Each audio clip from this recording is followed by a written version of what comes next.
Sekitar setengah tahun sebelum cerita utama dimulai, seorang tahanan legendaris yang dijuluki The Legendary Broadhurst Monk sudah lebih dulu dikurung di penjara ini. Namun karena reputasinya yang menakutkan, ia ditempatkan di unit khusus dan hampir tidak pernah terlihat oleh siapapun. Don't mess with him.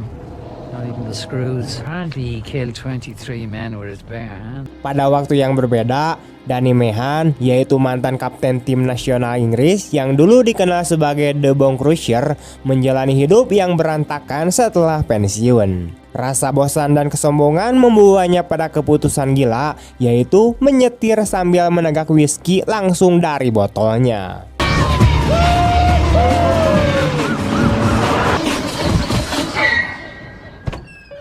Ia mampir ke sebuah bar, minum lagi, lalu memancing emosi beberapa petugas polisi dan langsung memukul mereka. Sir, I'm afraid we're gonna have to breathalyze you. I think you better come along with us. Tindakan itu membuatnya dijatuhi hukuman 3 tahun penjara atas kasus penyerangan dan mengemudi dalam keadaan mabuk. Karirnya memang sudah rusak sebelumnya sejak ia dituding terlibat pengaturan skor pada sebuah laga besar. Begitu tiba di penjara, seorang penjaga bernama Hatchet langsung memperingatkan bahwa status Danny sebagai mantan bintang tidak ada artinya di dalam tembok ini. Para narapidana bahkan berbaris hanya untuk menghujatnya, menyebutnya sebagai pemain yang menjual kehormatan negaranya demi uang. Enjoy. What are you waiting for? Hey, come on, move it! He was captain of his country and he ends up in here, eh? 73 international appearances and you sell your country out in a game? That's some bloody English, that is! Tidak lama kemudian, Danny dibawa untuk bertemu petugas senior bernama Mr. Burton. Tomorrow, Governor wants a word. He wants you to coach my football team. You're going to smile nicely and say no. I'm the chief officer of this prison. Right. Keesokan paginya, sang gubernur penjara berniat menawarkan posisi pelatih tim sepak bola penjara, dan pada saat itu Danny diharapkan menolak tawaran tersebut. Untuk memastikan ia patuh, Hatchet memukulnya menggunakan tongkat. Move it, man! Right. You won't coach our football team. Okay? Setelah diperkenalkan pada sel barunya, Danny diarahkan bekerja di halaman penjara bersama narapidana tua bernama Doc. Tugas mereka tidak menyenangkan, yaitu membersihkan kotoran manusia yang dibungkus koran dan dilemparkan dari jendela setiap malam. Dari Doc, Danny diberitahu bahwa ia harus menemui Charles Skykes, seorang gembong kriminal yang punya pengaruh sangat besar di dalam penjara ini. Skykes pernah kehilangan banyak uang saat bertaruh pada pertandingan Inggris melawan Jerman ketika seorang pemain secara misterius gagal mengeksekusi penalti. Menurutnya, Danny bertanggung jawab atas kerugian itu. So I think that you owe me. Di kantin, Danny didatangi oleh Nitro, seorang napi yang terkenal tidak stabil dan mengaku bisa menyediakan apapun. Di sisi lain, muncul Masif, musuh besar Nitro yang duduk di samping Danny sambil menawarkan coklat dan tisu toilet, seolah ingin menunjukkan bahwa ia lebih ramah. Malam berikutnya, Danny masuk ke sel bersama seorang pria Iran dan 2 narapidana kulit hitam yang juga membencinya. Ain't nothing personal, pal. It's just I don't fucking like you. Ketika ia sedang berada di lapangan, penjaga membawa seorang tahanan raksasa dengan rantai melingkari tubuhnya. Dialah Monk, sosok berbahaya yang kabarnya sudah membunuh 23 orang sebelum mempelajari karate. Bahkan petugas penjara pun enggan berada terlalu dekat dengannya. In about 6 months ago, but they're still having down on the special unit. Sesuai rencana, Danny akhirnya dipanggil ke kantor gubernur penjara. Sang gubernur memuji tim semi profesionalnya yang sedang berusaha naik peringkat, dan pengalaman Danny dianggap dapat membantu. Namun sesuai perintah Burton, Danny menolak tawaran itu. Penolakan tersebut membuat gubernur curiga bahwa ada permainan kotor di balik keputusan Danny. Ia pun mulai muak karena telah menghabiskan banyak uang untuk tim yang tidak pernah memberikan hasil. Di kantin, Danny kembali mendapatkan masalah ketika seorang preman bernama Ke mencoba memprovokasinya. It's a stinky man.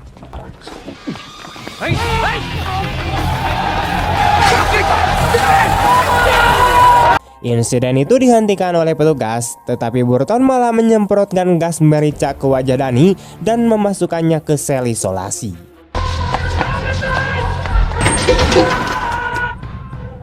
Gubernur yang doyan berjudi kemudian memanggil Dani dan menganggapnya biang keributan, sementara Dani justru memohon agar dibiarkan menjalani sisa hukuman dengan tenang.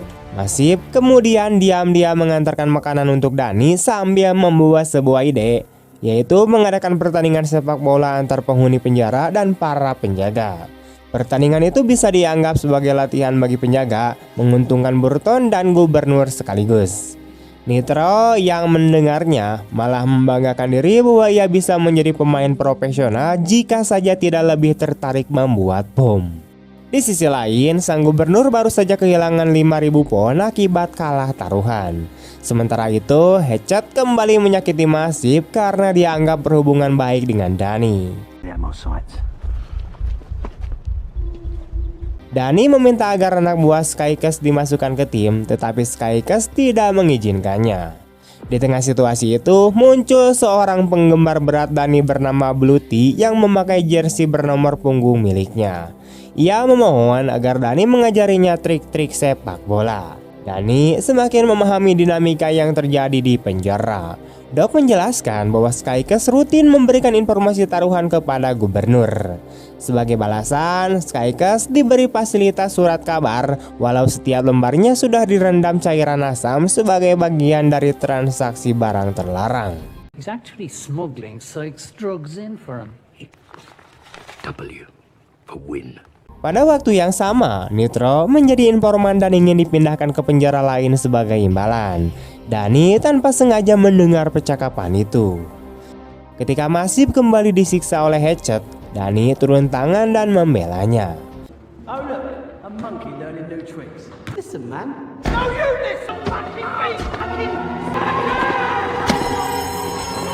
Tindakannya membuat ia dipukuli petugas dan ditempatkan lagi di sel isolasi. Masif kemudian menyelipkan bola karet kecil agar Dani tetap waras di dalam sel. Karena Dani dianggap bernilai tinggi, ia tidak lama kemudian dilepas dan dibawa ke lapangan. Di sana, sekelompok narapidana kulit hitam mengucapkan terima kasih atas keberanian Dani membela Masif dan menyatakan siap bergabung dengan timnya.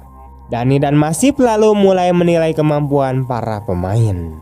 Ternyata rekan-rekan satu sel Dani memiliki bakat tersembunyi.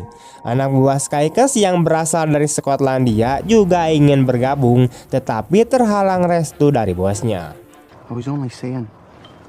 And I'm saying no. Skykes sendiri sedang marah besar karena kehilangan 5.000 pon dan ia menumpahkan kekesalannya dengan mengancam gubernur. Ia bahkan menyiramkan bensin ke mobil gubernur sebagai bentuk peringatan. Nitro mencoba mengambil alih posisi manajer tim, tetapi Dani menolaknya. Karena sakit hati, Nitro melapor kepada Hatchet dan memfitnah Dani dengan tuduhan menyebarkan informasi tentang surat kabar berlapis asam. Hatchet dan narapidana Skotlandia kemudian menculik Dani dan berniat mencungkil matanya. Dani kemudian melawan dan menang.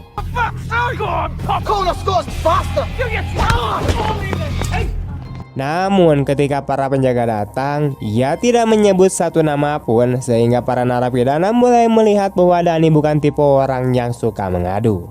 Napi Skotlandia akhirnya meminta maaf dan membawa beberapa pemain bertalenta ke dalam tim. Untuk menghindari campur tangan Skykes, Dani membuat kesepakatan biarkan Skykes memasang taruhan sesukanya pada pertandingan nanti. Meskipun Skykes mengungkit skandal penalti yang menghancurkan karir Dani, ia setuju dan lebih memilih bertaruh pada tim narapidana. Bluty tetap berharap bisa bermain dan Dani tak tega mengecewakannya. Sementara itu, gubernur kembali pusing karena bandar ilegal yang direkomendasikan Skykes kini membuatnya terjebak utang. Di saat yang sama, Doc menceritakan dosa masa lalunya bahwa ia pernah melemparkan granat ke rumah seseorang tanpa tahu bahwa di dalamnya ada wanita dan seorang bayi. Penyesalan itu menghantuinya seumur hidup. Setelah menimbang banyak hal, Skycast akhirnya mengizinkan para anak buahnya masuk tim, tetapi Dani harus bertarung melawan salah satu dari mereka agar tidak terlihat seolah mereka diam-diam bekerja sama. Di sisi lain, Nitro semakin tidak stabil dan akhirnya dipindahkan ke sel isolasi agar tidak dibunuh karena statusnya sebagai informan. You shouldn't be making more fucking enemies by the minute. Just get me a transfer, Mr. Ratchet, sir, please. You owe me for this. Out. Now. Dani seharusnya berkelahi melawan Gentle Nick, tetapi Nick sedang sakit. Akibatnya lawannya adalah Chad, petarung besar yang memegang rekor 30 kemenangan tanpa kekalahan. Aturan pertarungan itu aneh, di mana kedua petarung dirantai, saling memukul wajah secara bergantian dan harus menenggak miras buatan penjara setelah tiap pukulan. Chad terkenal licik dan punya pukulan yang luar biasa kuat. Namun, Dani memiliki rahang yang lebih keras dari dugaan siapapun, ditambah toleransi alkohol yang sangat tinggi. Hingga akhirnya Chad tumbang setelah dipukul menggunakan mug berisi miras.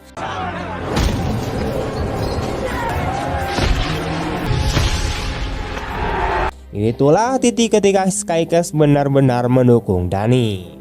Kini mereka memiliki pemain bertalenta tetapi tidak punya penjaga gawang. Napi Skotlandia lalu menyarankan nama yang tidak terduga, yaitu Mong. Ia pernah hampir menjadi pemain profesional sebelum kehilangan kendali atas hidupnya dan disebut-sebut pernah memakan seseorang. Skycast kemudian bernegosiasi untuk mengeluarkan Mong dari sel isolasi. Sebagai imbalannya, ia memberi isyarat agar gubernur bertaruh untuk kemenangan para penjaga agar keuntungan mengalir padanya. Mong awalnya tidak tertarik bermain, namun ketika tahu bahwa lawannya adalah para penjaga, ia langsung setuju. Saat latihan, seorang napi berambut mohawk membuatnya kesal dan Mong mematahkan hidungnya. Lalu dengan santai menyatakan bahwa kejadian itu tidak disengaja.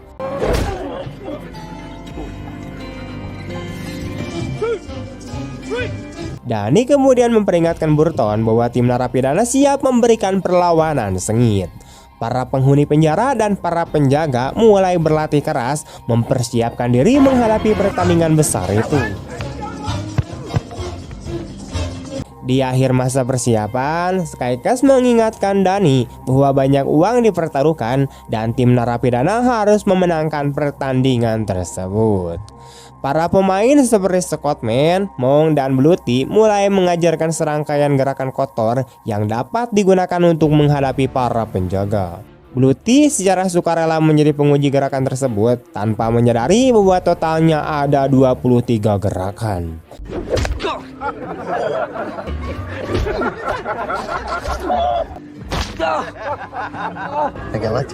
Ia hampir tidak selamat dari sesi pelatihan yang sangat brutal itu. Sementara itu, Hatchet mulai menekan Nitro dan menuntut agar pria itu melakukan sesuatu terhadap Dani, karena jika tidak, ia akan dilempar kembali ke populasi umum, tempat para narapidana lain pasti akan menghabisinya karena statusnya sebagai pengadu atau informan. Pada saat yang sama, Nitro mulai bekerja menyusun sebuah bom rakitan. Di sisi lain, sekretaris kepala penjara ternyata menaruh hati kepada Dani. Ia memberikan rekaman video pertandingan-pertandingan para penjaga sebelumnya lengkap dengan berkas pribadi mereka. Sebagai balasan, Dani membalas dengan cara membuat wanita itu semakin menyukainya. Setelah itu, para narapidana mengadakan rapat untuk membahas kelemahan para penjaga yang kini sudah mereka ketahui secara rinci dari rekaman tersebut. Tanpa diketahui siapapun, Nitro menyelipkan bom buatannya ke dalam loker milik Dani. Namun pada hari itu, Dani lupa membawa sebagian kaset rekaman sehingga ia meminta Doc untuk mengantarnya ke sel. Dalam perjalanan, Dani akhirnya membuka diri kepada Doc. Ia mengakui bahwa ia benar-benar pernah menjual pertandingan. Ketika itu, ketenaran membuat kepalanya melayang dan uangnya habis begitu cepat. Pada akhirnya ia terjerat utang pada orang-orang berbahaya. Mereka memberinya dua pilihan, yaitu sengaja gagal menendang penalti atau hidupnya akan berakhir dalam kondisi cacat permanen.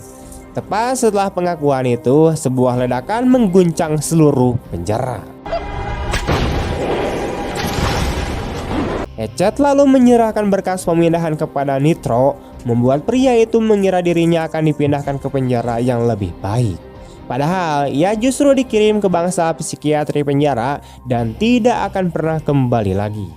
Para narapidana kemudian memberikan salam perpisahan kepada Doc, dan salah satu dari mereka mengatakan bahwa mungkin inilah pertama kalinya Doc benar-benar menebus kesalahannya. Setelah itu, Danny memulai sepatunya. Hari pertandingan akhirnya tiba. Seluruh penghuni penjara berkumpul di lapangan untuk menyemangati tim narapidana. Burton kemudian memperingatkan para penjaga agar tidak terjebak dalam trik-trik kotor narapidana. Ia ingin para penjaga membuktikan keunggulan mereka melalui kemampuan, bukan kecurangan, dan memenangkan pertandingan dengan cara yang terhormat. Di sisi lain, Danny mengumpulkan timnya dan memberikan mereka motivasi bahwa jika mereka berhasil menang hari ini, mereka akan mengingat momen ini selama sisa hidup mereka, karena banyak narapidana lain yang rela memberikan apapun untuk berada di posisi mereka sekarang. Tak lama kemudian, Sykes maju dan memberitahu bahwa Doc telah menabung sepanjang hidupnya dan berhasil melakukan satu hal terakhir sebelum meninggoy, yaitu membeli seragam untuk tim agar semua orang bisa mengenali siapa yang berada di lapangan. Dua narapidana tampil sebagai komentator langsung untuk memeriahkan pertandingan. Kedua tim kemudian memasuki lapangan dan seragam milik tim Bone Crusher terlihat jauh lebih gagah. Danny meminta para pemainnya agar menghindari gerakan-gerakan kotor kecuali mereka diprovokasi. And what a day it is.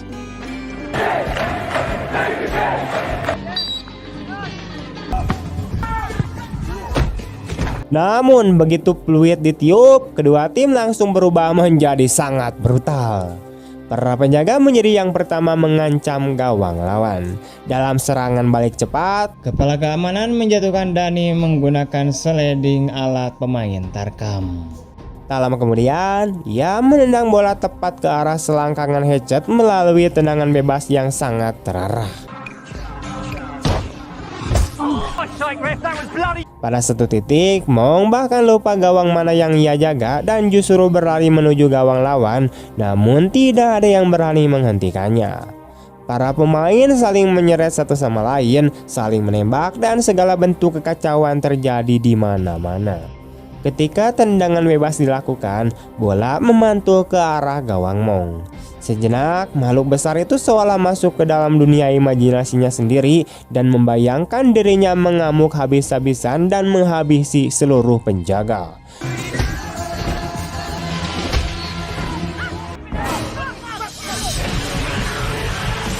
Troy kemudian mendorong bola ke wilayah lawan dan mengirimkan umpan matang.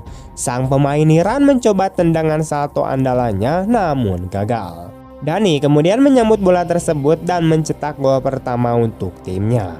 Waktu itu tersisa 5 menit sebelum babak pertama berakhir.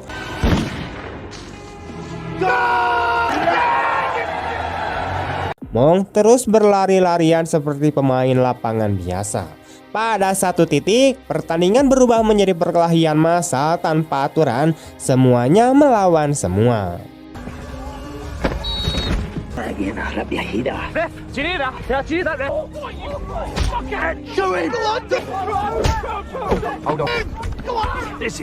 Bahkan para komentator pun ikut berkelahi. Babak pertama pun berakhir dengan kekacauan chaos. Sykes kemudian berbohong kepada kepala penjara dan mengatakan bahwa ia sudah memerintahkan para narapidana untuk mengalah, namun mereka menolak. Sementara itu, pemain Iran mengalami patah hidung lagi dan Blue Team masuk sebagai pengganti. Kepala penjara menjadi murka dan mengancam akan memecat para penjaga jika mereka sampai kalah.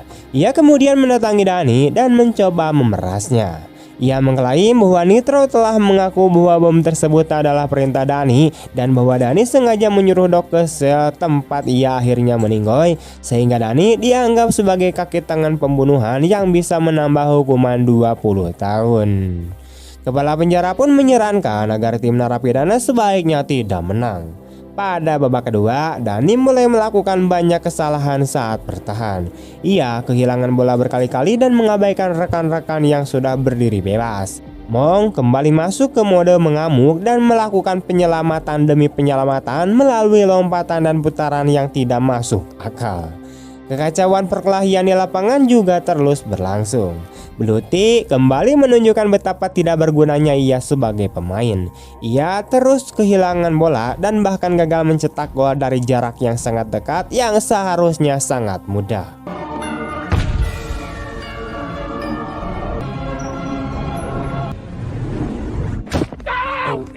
Pada satu benturan, seorang penjaga meludah ke kepala pemain Iran dan itu sudah melewati batas.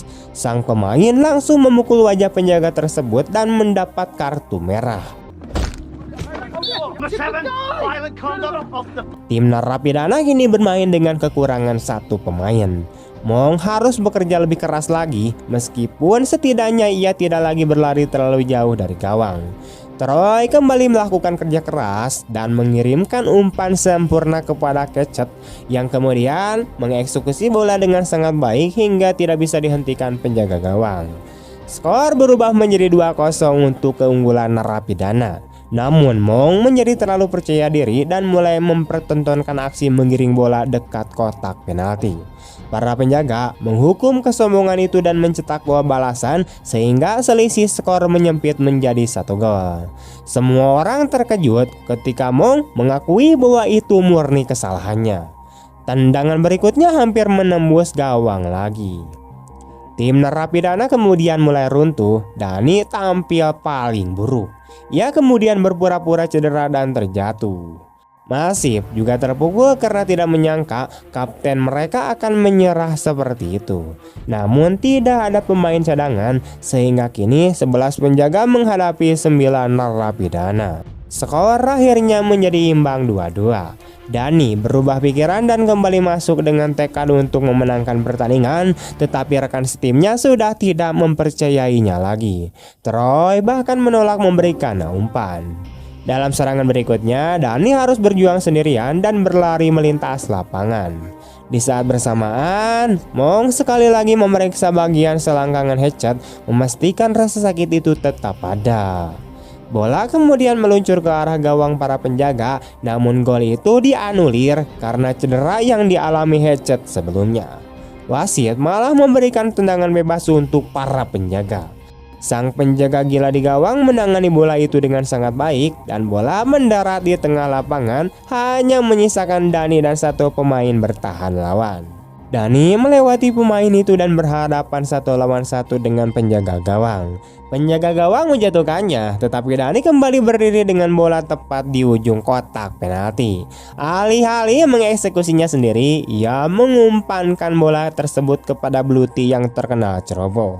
Namun kali ini, Bluti menembak dengan seluruh kekuatannya ke arah gawang kosong.